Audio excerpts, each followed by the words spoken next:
Bonjour, et bienvenue sur Frenchflix. Aujourd'hui, je vais vous résumer un film d'horreur intitulé Honeymoon. Spoiler à venir. Prenez soin de vous, et bon visionnage. Le film commence avec Bea et Paul qui viennent de se marier. Ils passent leur lune de miel dans une cabane rustique, qui appartient à sa famille, dans une forêt canadienne isolée. Ils se rendent dans un petit restaurant où ils rencontrent Will, le propriétaire et ami d'enfance de Bea. Annie, la femme de Will, les interrompt en disant qu'ils doivent s'éloigner. Cette nuit-là, Paul se réveille pour constater la disparition de Bea. Il la trouve nue et désorientée dans les bois et la ramène à la cabane, où elle prétend qu'elle était somnambule à cause du stress. Cependant, Paul est méfiant car Bea n'a pas d'antécédent de somnambulisme. Les jours suivants, Bea semble oublier comment faire plusieurs tâches de base, mais insiste sur le fait qu'elle va bien. Paul l'observe s'entraîner à de futures conversations dans le miroir de la salle de bain, et elle a du mal à se souvenir des mots courants.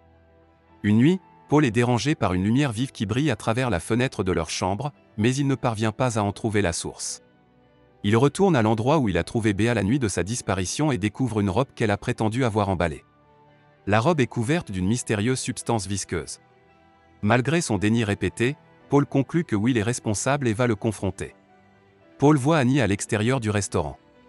Elle a un comportement similaire à celui de Bea et porte des marques identiques sur ses cuisses. Annie affirme que Will se cache et avertit à nouveau Paul de rester à l'écart avant de partir. Paul trouve la casquette de baseball avec des traces de Will flottant dans l'eau.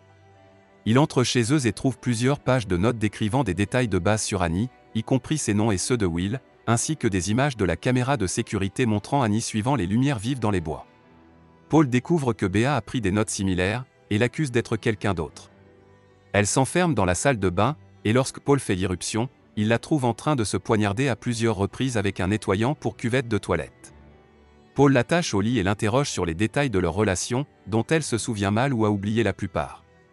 Elle introduit la main de Paul en elle et lui fait retirer une grosse créature ressemblant à un ver. Bea explique que la nuit où elle a disparu dans les bois, elle a vu les mêmes lumières que Paul et s'est dirigée vers elle. Elle a rencontré un groupe de silhouettes qui l'ont fécondée avec la créature. Bea affirme qu'elle est elle-même, mais que les silhouettes emportent ce qu'il reste d'elle. Paul se démène pour trouver leur clé de voiture, mais elle insiste sur le fait qu'ils ne peuvent pas partir. Après l'apparition soudaine d'un rayon de lumière, elle assomme Paul et l'emmène au milieu du lac sur un bateau, en attachant une ancre à ses jambes. Il se réveille, et Bea lui explique qu'elle le protège des personnages en le cachant sous l'eau. Paul tente de s'échapper, mais elle le jette par-dessus bord. On voit Bea se détériorer, sa peau se décollant et ses yeux se décolorant. Après avoir regardé la vidéo de son mariage avec Paul, elle rencontre une Annie tout aussi détériorée, et elles marchent ensemble vers les lumières. Assurez-vous de vous abonner pour pouvoir regarder plus de résumés de films comme celui-ci. Merci d'avoir regardé.